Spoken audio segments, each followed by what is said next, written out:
1250 টকা দি বিয়াগম যি ৰাজসাহায্যৰ আঁচনিবোৰ আজি মন্ত্ৰী বিধায়কৰ পত্নীসকলে লৈছে। এই যে অন্যায় যি কৰিছে, দুৰ্নীতি কৰিছে, ইয়াৰ বিৰুদ্ধে আমি যুঁজ দিব লাগিব। আপোনালোকে সকলোৱে দেখিছে আমাৰ আজি কাজিৰঙাত কেনেকৈ অন্যায়ভাৱে তেওঁলোকে মাটি দখল কৰি আজি হোটেল বনাইছে, কেনেকৈ গুৱাহাটী এয়াৰপৰ্টৰ ওচৰত মাটি লৈছে। কেৱল এই শাসকৰ পত্নীসকলে আজি কম্পিটিশ্যন চলিছে। বৰ্তমান শাসক পক্ষৰ বিধায়ক পত্নীসকলৰ মন্ত্ৰীসকলৰ মাজত কোনে কিমান দুৰ্নীতি পাহাৰ কৰিব পাৰে, আমি সেইসকলৰ বিৰুদ্ধে যুঁজ দিব লাগিব। আমাক প্ৰতিশ্ৰুতি দিছিলে বাংলাদেশক আমি খেদাম, কিন্তু বাংলাদেশে খেদাৰ পৰিৱৰ্তে তেওঁলোকে কেইবানি কা কৰিলে আৰু কা আন্দোলনৰ বিৰুদ্ধে যুঁজ কৰিবলৈ যাওঁতে অসমীয়া আইৰ সন্তান 5জন আমাৰ অসম আখৰ আৰক্ষীয়ে গুলিয়াই হত্যা কৰিলে।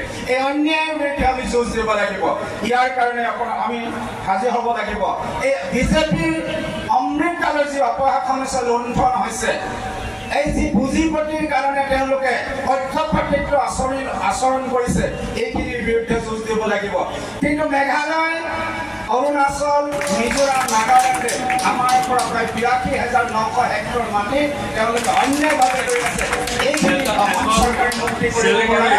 অসমৰ জনজাতীয় লোকসকলে গতিকে আমি তেওঁলোকৰ বিৰুদ্ধে যুঁজ দিবৰ কাৰণে সকলোৱে সাজু হ'ব লাগিব। আপোনালোকে দেখিছে আমি টঙালি মানিব লাগিব।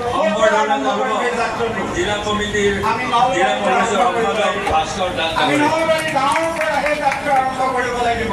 ৰূপমৰা জিলাৰ উপজেলা গাঁৱৰ পৰা